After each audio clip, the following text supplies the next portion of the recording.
Hello everyone and welcome again to another edition of the Chris Recorder Dialogues. We are excited with us to have the senior bishop of the African Methodist Episcopal Church, the presiding prelate of the 20th Episcopal District, 19th Episcopal District, although you've served 15, 18, 17, and now back to the district that you were elected from, the 19th District, the 120th elected and consecrated bishop of the African Methodist Episcopal Church, Wilfred Jacobus Messiah. I want to give you all the honor and deference and all the titles so y'all know who we with. Bishop, thank you for being with us today here on the Christian Recorder Dialogues. I'm delighted to be here on the Christian Recorder Dialogues. I admire your work as I read the paper.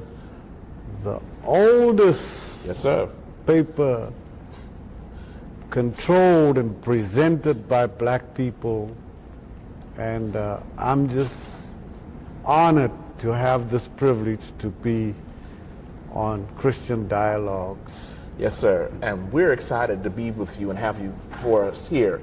And I know we've talked back and forth about several things. And today, because we're going to talk with you again about some of the other issues, but today we really wanted to talk with you about the current moment facing the United States.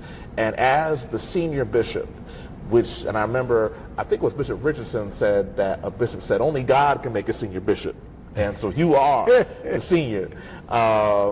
That we talk about, your unique understanding of the United States, where we are as an immigrant who lived for many years, now back home in South Africa, as well as one who experienced apartheid, to help us give context for the moment that we're in right now. So first, I just wanted to ask you, when you saw or heard these images for the 2024 election, and you saw the eventual outcome, what were your thoughts as someone who has moved to the U.S. and seen this country evolve over decades? What were your thoughts? I was kind of appalled and shocked that this nation that we looked up to for years had regressed to the point where it finds itself today. Immigrants deported just because they other than. I came out of the apartheid milieu and know what it means to be oppressed. So let's talk a little bit more about apartheid and what we're seeing now in the United States. We're seeing these policies, we're seeing these issues, and many have said, I've read several South African scholars talking about the fact that this is giving them flashbacks of what it meant to be under the apartheid regime. Can you help us, give us some context of that from your vantage point, sir? Sure. It looks like where South Africa started in 1948. Wow. And it just progressively regressed into where the white minority control a black majority. And to think that we've seen in this country, it would appear that any person of color in leadership, when this current administration took office, has been fired, let go, on leave, from the top general on down. Sure. And that gives echoes of what happened when a white minority oppressed a black majority. Yeah. Wow. It's scary to see that happen in 2024. 2024. It's very scary, and so I don't know where America is heading. And America and South Africa came out of a history of oppression. I thought we had overcome all that, and it's time now for our nations to give people their rightful place. I don't know really to say where I can think America is heading, but this is not the right direction. My hope is and my prayer is, because I'm a churchman, I believe that God sometimes intervenes in history and do what we cannot do for ourselves. Wow.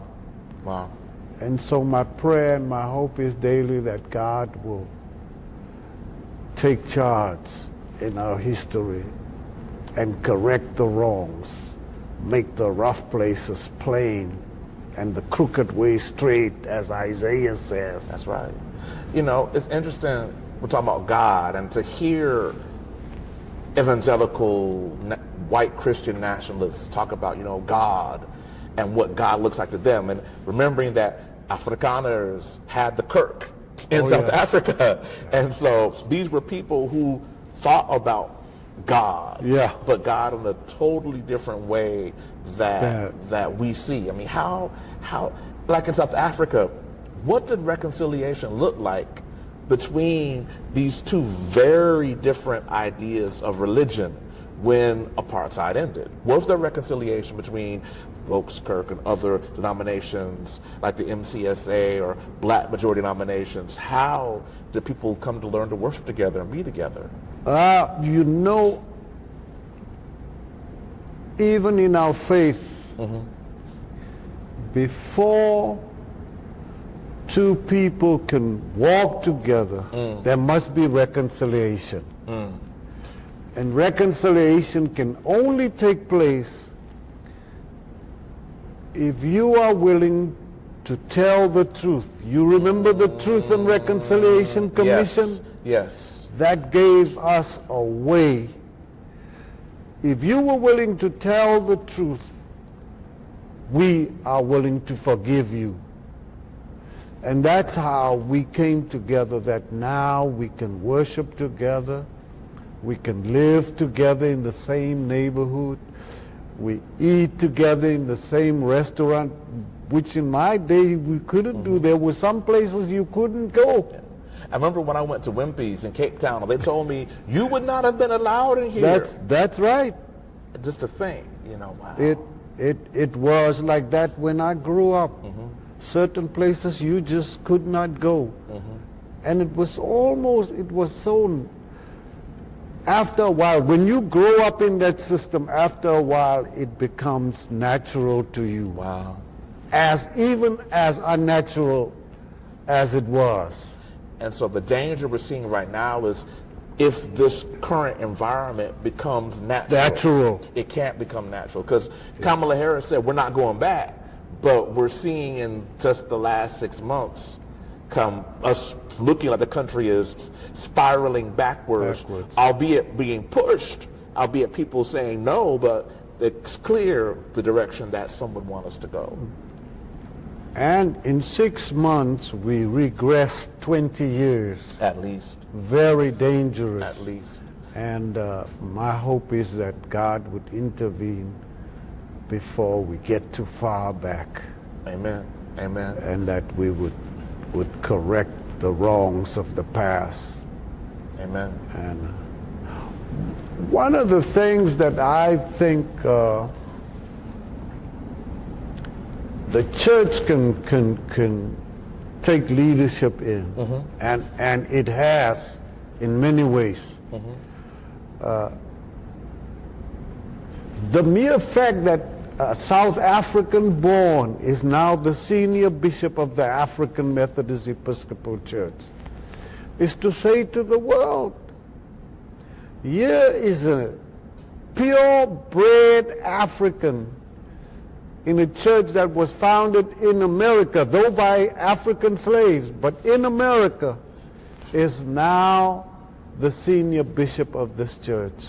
And I think you're the senior, every senior has been around for a moment that we're in. And I think, to your point, it is not an accident that the longest serving active bishop of the AME Church right now is a South African. Sure. So when you saw the South African president, first of all, let's talk about the fact that it seems like the current administration just has something against Africa, from the president saying, I don't even know where Lesotho is. I don't think that. And Bishop Cooper made a comment that we published saying the 18th knows where the Lesotho is. And seeing, South Africa and bringing the Afrikaners here, how did you feel when you heard that the administration was canceling legitimate asylum requests that have been in the process, pausing them, yet bringing back 50 plus Afrikaners to the U.S.? Who said they were oppressed? How did that make you feel? I think they thought they were doing good, but in the process was doing something very wrong. In the first place, for those people to come here and talking about white genocide in South Africa, it's a complete lie. I live there daily. and there's nothing like that going on. South Africa has worked too hard to be a rainbow nation where people of all colors and all races have equal opportunity to thrive and to live a meaningful life.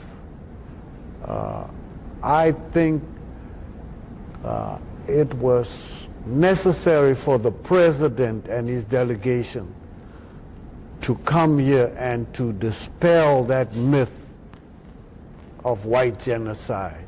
Now, and I know we talked about President Ramaphosa coming to the White House and the scene of him in the White House with these golfers and Elon Musk being quiet in the corner, and the leader of the South African Trade Union. It's, again, a South African who was watching this play out. How did, just for me, I'll be honest with you, I was embarrassed as an American to see my president, who, because he is the president of the United States, say these things that were very ignorant and clearly not true. And then when President Ramaphosa said, we have no planes to give you, I said, this man, But how did you feel watching that spectacle? Because it was clearly a setup. I think President Cyril Ramaphosa is a very smart man. In fact, he was part of the negotiation team that led us to democracy in a peaceful way. See, the freedom of many African countries came by war and revolution, but this was a peaceful revolution. That's right. Because people like Cyril Ramaphosa was part of that negotiation team. And it's in that same spirit that he came here to talk to the USA head of state. Some of us may have been harsh in how we address the situation, but Cyril Ramaphosa very diplomatically stated the case. He was in a tough place, but I could tell, like you said, he was a negotiator, and he knew the hand he had, and with the USAID cuts, with all these things, but he made a clear, compelling case. As a state of case, as I could tell who the head of state was in that room. And the president, to me, did not lose respect. No. In a place where he was set up, it was clear he was set up. So, Bishop, You've been a bishop of the church. We were talking in the hallway. You've been a bishop now, going on 20 plus years. You'll be celebrating 50 years in the ministry in 2027. You've seen a lot. Again, you've lived apartheid. You've come to the United States. You've served in Africa in various districts. In fact, you are the only bishop to have served in every GDC district except 14 and 16. Every district on the continent of Africa you've served except one. So as we speak to the AME Church, the connection, what are some things as a son of Africa that we need to know on this side in 1 through 13? What does the senior need to tell us about this moment and what we're seeing? I really need to say that going back now as a bishop to the 19th district opened my eyes to so many things that I didn't necessarily see before. There's so much talent, giftedness on the continent. And if America could see what I see on a daily basis when I'm serving on the continent, I think the church deprives itself from the talent and the giftedness of African people. Wow. I look, for instance, at the development of the lay organization in the 19th district. So many gifted people.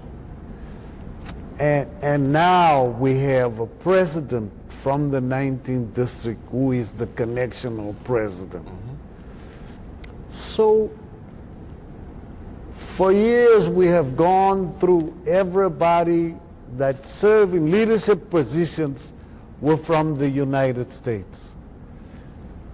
And now we see the pendulum swing to the other side because we have discovered that there's just as much talent and giftedness on the continent as there is here.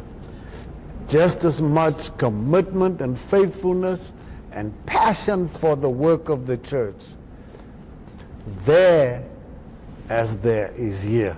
Wow. And I think in this moment where we're looking at visa restrictions, we just learned that the 14th Episcopal District, because of the travel ban, Sierra Leone will not be able to come. And they were the only ones who got visas. The Liberian delegates didn't even get visas.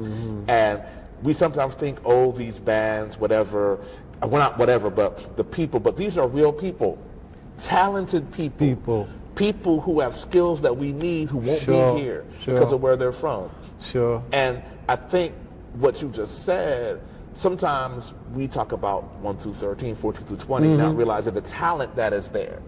And we can't, in one hand, critique an administration for kicking down ladders and getting rid of visas, but in our denomination, not recognize the oceans of talent that we sometimes kick down the ladder for ourselves. And the bans on visas is really depriving the church of that talent who could be here and serve and give direction to where the church would be tomorrow. I think about Keturah York Cooper, who couldn't get a visa to General Conference, and what might have been, Lord rest her soul. And Dr. Atta, who can't make his report this year because he doesn't have a visa.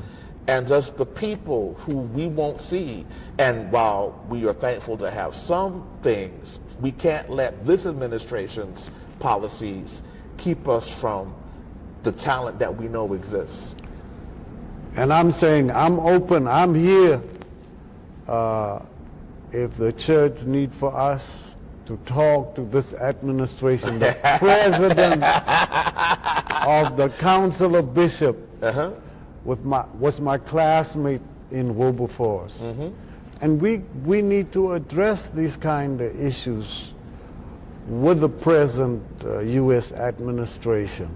Well, we definitely need to make our voices heard, because this is one thing AMEs know, is that we know we can't stay silent. No. So, Senior, I thank you for coming to us, because we wanted, and we had talked about this, but we wanted the Connectional Church to hear the voice from the Senior, because you've lived this. You've seen your country go through some horrible, dark moments, but emerge as a rainbow nation. And now, as you see the U.S. going backwards, but we know, like you said, the truth is a powerful weapon. Sure. So thank you for being here with us. Please give us some final words for our listeners before we go. I am a person, even during apartheid, who lived in hope. There's a God, my grandmother said, who sits high yet looks low, who hears every prayer. And if we go through difficult days, at some point, God will say, thus far and no more. Amen. And my prayer is that God will soon intervene in our human history in the United States and give us the victory in our journey. So don't lose heart.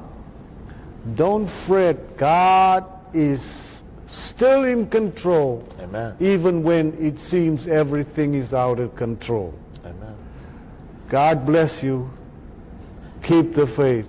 Thank you, Bishop. And keep hope alive. Thank you, everyone, for watching. God bless you all. Thank you, Bishop.